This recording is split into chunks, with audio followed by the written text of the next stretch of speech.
Hello दोस्तों, मैं अमित कुमार और आप देख रहे हैं योर केमिस्ट्री टीचर। जैसा कि प्यारे बच्चे, हम लोग को एग्ज़ाम नज़दीक आ रहा है, उसी तरीके से हम लोग आपको ऑब्जेक्टिव सब्जेक्टिव सभी चीज़ों को करा रहे हैं। और इस बार आपके लिए एक वीडियो लेकर आए हैं जिसमें महत्वपूर्ण सब्जेक्टिव क्वेश्चन ये आपको एक सेट बना के लाए हैं। इसको आप कवर कीजिए। हमने आपको यूट्यूब पर एक एक क्वेश्चन को कराया, उस क्वेश्चन से अगर बाहर है तो आप कमेंट कीजिए, उस पर भी वीडियो बना दिया जाएगा। केवल इस वीडियो में हम लोग क्वेश्चन पर चर्चा करेंगे। तो चला जाए बच्चे, पहला क्वेश्चन आपके लिए इंपॉर्टेंट क्वेश्चन जो है, विशिष्ट चालकत्व। अब याद रखिएगा क्वेश्चन को, विशिष्ट चालकत्व किसे कहते हैं। और याद रखिएगा ये हमने आपको वैद्युत रसायन, जो आपको भौतिकी रसायन में पढ़ाया था ना, भौतिकी रसायन का जो सीरीज चला था उसमें इसको पढ़ाया था। तो आप इसको याद किए होंगे तो ठीक है, नहीं तो इसे लिखिए, फिर से एक नोट्स तैयार कर लीजिए इस क्वेश्चन को। अगला, प्राथमिक सेल से आप क्या समझते हैं। सेकंड क्वेश्चन जो आपका है बाबू, प्राथमिक सेल और द्वितीयक सेल में अंतर को भी पढ़ाया गया था। कहने का मतलब हो, प्राथमिक सेल किसे कहेंगे, जिसमें एक बार चार्ज जब हो गया तब दोबारा आप उसे चार्ज नहीं कर सकते। कहने का मतलब एक बार खपत होने के बाद उसकी वैद्युत ऊर्जा को पुनः जीवित नहीं किया जा सकता। फ्राइडे के विद्युत अपघटन के प्रथम नियम लिखे, तीसरा क्वेश्चन है। फ्राइडे लॉ का फर्स्ट नियम जो कह रहा वो आपको पढ़ाया गया था। जब किसी विद्युत अपघटन में विद्युत धारा प्रवाहित की जाती है तो इलेक्ट्रोड पर मुक्त होने वाले पदार्थ की मात्रा आवेश की समानुपाती होती है, आपको याद कराया गया था। चला जाए, ये भी क्वेश्चन में कोई दिक्कत नहीं है। चौथा क्वेश्चन आपके लिए लेकर आए, अभिक्रिया की कोटि की व्याख्या करें कि अभिक्रिया की कोटि क्या है बच्चे। तो याद रखिएगा अभिक्रिया की कोटि क्या है। सांद्रण पदों में प्रयोग जो होता है उसके घात जो होते हैं ना, उसके पूरे योग, सांद्रण पदों में प्रयुक्त घातों के योगफल को हम लोग अभिक्रिया की कोटि कहते हैं। और अभिक्रिया की कोटि शून्य हो सकती है, आपका पूर्णांक हो सकती है, ये सब लिख सकते हैं इसमें। इस तरह से आप एक एक क्वेश्चन को देखिए, सब क्वेश्चन को बनाइए, इससे ज़्यादा नहीं है। सांद्र HNO3 को एल्युमिनियम पात्र में संग्रह करते हैं, क्यों? तो क्योंकि अभिक्रिया नहीं होगा वहाँ पर। सल्फर SF6 बनाता है, HCl6 नहीं बनाता है, क्यों? तो क्योंकि सल्फर SF6 बनाता है परंतु HCl6 नहीं। आपको इसको RTQ में कराए थे, रीजन टाइप क्वेश्चन का जो सीरीज चला था उसमें कराए थे, रीजन बेस्ड क्वेश्चन है। जटिल संकुल में Cu की ऑक्सीकरण संख्या की गणना करें, तो देख लीजिए, गणना कर लीजिए। ये छोटा क्वेश्चन था, इसको तुम समझ लीजिए। Cu को क्या मानिएगा, x, NH3 का क्या होगा 0, 0 गुना 4 प्लस बराबर में +2, तो x बराबर कितना हो जाएगा आपका +2। याद रखिएगा x बराबर +2 हो जाएगा। इसी तरीके से एक एक क्वेश्चन को कर लीजिएगा। और अगला छोटा क्वेश्चन है, ये आपके दो याद होना चाहिए। हेमोग्लोबिन में उपस्थित धातु का नाम बताएं या समझते हैं। हेमोग्लोबिन में किस धातु का प्रयोग होता है, यह बहुत इंपॉर्टेंट क्वेश्चन ऑब्जेक्टिव में भी कराए थे। चला जाइए आपके लिए, मार्कोनिकॉफ का नियम क्या भाई। मार्कोनिकॉफ का नियम आपको पढ़ाए थे ऑर्गेनिक के सीरीज में। आपको क्या कराया गया था कि जहां पर ये डबल बॉन्ड होते हैं, और याद रखिएगा, और इसमें अगर कोई HX का योग होता तो HX में हाइड्रोजन के ऊपर प्लस और हाइड्रोजन के ऊपर माइनस, तो माइनस वाला पार्ट उस कार्बन से जुड़ता जहां पर हाइड्रोजन की संख्या कम होती है, और प्लस वाला वहां जुटेगा जहां पर हाइड्रोजन ज्यादा होगा। मीन्स जब ये बॉन्ड ब्रेक होगा तो माइनस इधर प्लस इधर।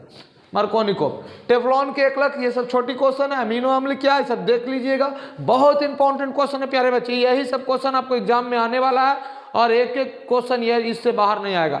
HF HCl से कम अम्लीय, HCl से कम अम्लीय, क्यों? साइज के कारण आप देख लीजिएगा। एल्काइन अमीन अमोनिया से प्रबल क्षार है, क्यों? एल्काइन जो है ना अमीन अमोनिया से, एल्काइन अमीन अमोनिया से प्रबल क्षार है, मिस अधिक क्षार है, क्यों? तो ये भी क्वेश्चन पढ़ा चुके हैं आप लोग को। इस तरह से एक एक क्वेश्चन को आप देख लीजिए, उससे क्या होगा ना कि आपको कंप्लीट रहेगा। प्रासरणित आपको परिभाषित करें, प्रासरण दाब, विपरीत प्रासरण, एक ही साथ आपको पढ़ाए थे। और अगर आपको ये सब नहीं बनता तब कमेंट कीजिए, इस पर स्पेशल वीडियो बना देंगे, जिससे क्या होगा कि आपको कोई दिक्कत नहीं होगा। एंजाइम आपको पढ़ाया गया था, एंजाइम भी। चांदी विद्युत का अच्छा सुचालक है, ये ऑब्जेक्टिव में भी बताए थे बच्चे। एक एक क्वेश्चन को देखिएगा।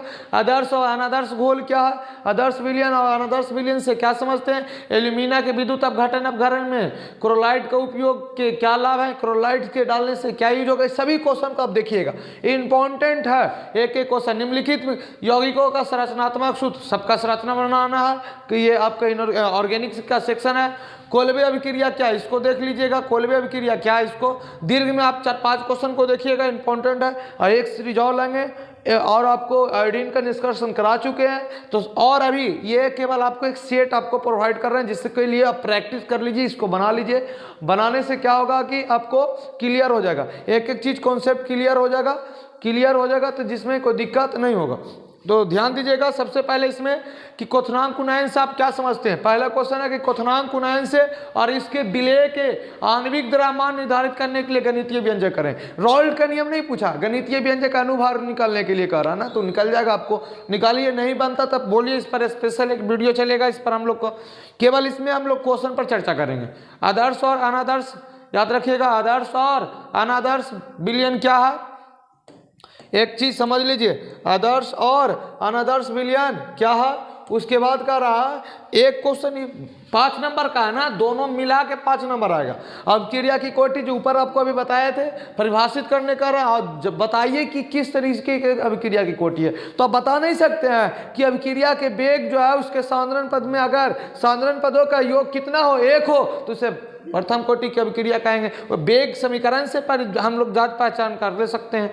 आगे करा क्या होता है जब सोडियम एसीटेट को सोडा लाइम से, क्या होता है जब का एक सीरीज कराए थे उसमें हम लोग कवर किए हैं, क्या होता है जब सोडियम एसीटेट को सोडा लाइम के साथ अभिक्रिया कराया जाता है। तो याद रखिएगा मीथेन गैस बनता है, कैल्शियम कार्बाइड को जल से अभिक्रिया कराने पर क्या बनता है, याद रखिएगा, यहाँ से कैल्शियम कार्बाइड से इथाइन बन जाएगा आपका।